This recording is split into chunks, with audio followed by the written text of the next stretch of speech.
All right, folks. Okay, folks, let's dive about the executive orders signed by Trump on his first day back in office. There's a lot to unpack, so let's get straight to it. Donald Trump opened his inaugural address by saying that the golden age of America begins with his return to office. First up, the United States is officially withdrawing from the World Health Organization.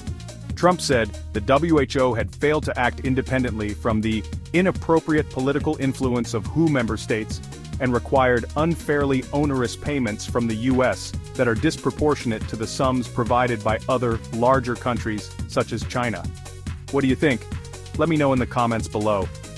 Next, federal work-from-home policies are ending. This affects thousands of federal employees and could ripple through the private sector. Think about it, urban economies, real estate markets, all potentially impacted. It'll be interesting to see how this plays out. But wait, there's more. Trump's day one was packed with executive orders on immigration. He declared a national emergency at the southern border, resumed wall construction, and ended catch and release. Trump announced severe new restrictions on immigration and asylum in the U.S., declaring that he will send troops to the U.S.-Mexico border. Plus, there are moves to end birthright citizenship for children of undocumented parents. Let's not forget the federal workforce. There's a hiring freeze, mandatory return to in-person work, and a regulatory freeze.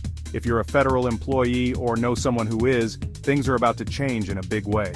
Trump revoked sanctions against Israeli settlers in the occupied West Bank, accused of abuses against Palestinians, undoing an unprecedented action taken by former President Joe Biden's administration.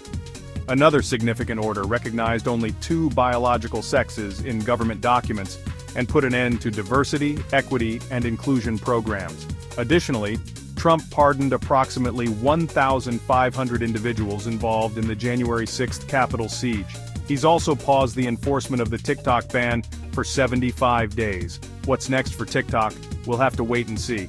And finally, Trump rescinded 78 of Biden's executive actions, addressed inflation with emergency price relief, reinstated the federal death penalty, withdrew from the Paris Climate Accord, and declared a national energy emergency. So, what does all this mean for America? Major changes, that's for sure. Whether you agree or disagree, these actions are going to shape the future in significant ways. That's a wrap on today's rundown of Trump's executive orders. Don't forget to like, subscribe, and hit the bell for notifications on the latest updates. And drop a comment below. I'd love to hear your thoughts on these major changes. See you next time.